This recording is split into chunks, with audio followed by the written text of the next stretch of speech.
Howdy, folks. How we doing? Hey, finally, we got another storm chasing video back. So this chase is a little late, a little over a month late now. This is from June 8th, 2026. Right here, right now, we are just outside of Bennett, just a tad north, looking west at a couple of different storms. There's one a little more south there on the left side of the screen. There's one mostly in front, and then there's even a little bit one that's up to the right. One to the right very much is the one moving off to Morgan County. One to the left is moving very south. One in front of us, it's kind of splitting apart as it comes across Golden, and that's the target. That's the one that we're going after. So let's see how that goes.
So we kind of push down towards Limon. We're around A Gate, A Gate, a little bit to the northwest of Lyman. There was growing chaser convergence at this point, so we kind of separated ourselves a bit. Um, but view we have here, the main storm is there to the right, but actually just to the left there a little bit was the actual like wall cloud and hook echo. From the distance, it was kind of hard to see, but it was there. Storm was trying, so but even then too, beautiful, beautiful structures. Especially you look at the leading edge stuff like that. It was just really, really pretty, and we were in a good spot too. We were far enough away that we could sit and just watch for a long time and see if anything would develop from it. And there was really no one around us at this time, so it was an incredible, incredible view.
All right, so at this point, we are a little bit north of Lyman here.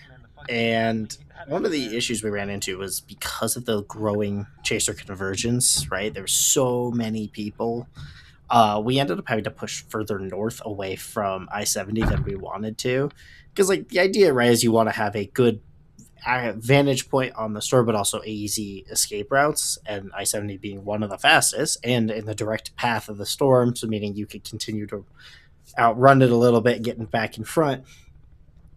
So for us, that meant setting up and being a little more on edge and being ready to jump and move. Especially because like the goal of this chase was to be a little more keep our distance. So even this from this point here, we were very close to it. We were like, but it was beautiful. It was well worth the visuals. But yeah, we were trying to stay away. But you can still see the storm still developing, still going strong. Right, it's still in a strong environment for it. However, like stuff like the wall cloud and stuff like that has fallen apart a little bit in the sense of it's not as prominent. So it's still capable, but it's not very upfront, I guess is the way I would put it. But it was still very, very pretty. But again, we're trying to keep in front and try to watch. And of course, having to go through a whole bunch of people also meant having to kind of leave early, if that makes sense.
All right, so this ended up being our last kind of big view on the storm. Now we're a little bit to the east of Lyman, and try to put more distance, keep ourselves away from everything else, the whole mess, all that. Um, Storm's still looking very intimidating, but it is slowly starting to weaken. Ultimately, with the storm, what ended up happening is it ran into a much cooler environment as it tried to cross into Kansas, and so it kept going, but it was just kind of slowly running out of fuel. Right, it could not get back to its prominence, but it was still very very pretty. We liked the spot we ended up in. Again, being further back, we got some really stunning looks at it. So all in all, really really good, fun chase. Kind of needed it. Hadn't been out for a bit, so it was perfect.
So all in all, I think a really really good chase, especially having I guess been out of the game for a minute. I had done a chase about a week prior, and but like to like get back out there with Kasey. We did two vehicles this time, kind of tried something different, just to get back out was just incredible, especially because like this season, especially for Colorado, and then given our work schedules and school schedules and just life things, it was hard to get. It's been hard to get out, but also just it was important to get out. I think that this was really good, just personally for me, even just to get out, chase, remember why I love what I do. So yeah, beautiful, beautiful storm. It was fun just to get out. I'm just talking in circles at this point. It was fun. It was great. Really glad we got out. Something simple. Nothing crazy happened. There was some hail, but we dodged most of it too. The goal of this chase was to keep our distance, play it smart, just kind of enjoy it. Nothing crazy. Just have fun storm chasing. So actually, I'll have to work on the other video because I did actually record my chase before this one, and there was some good hail. I just need to get all that footage put together and stuff. But this one felt like a little bit better to put together for right now. So yeah, with that all being said, thank you all for watching. And I'll see you hopefully all in the next one. Check out my other videos from last year. We had a couple of tornadoes last year, so make sure to check those out. And I'll see you all in the next one. Bye bye.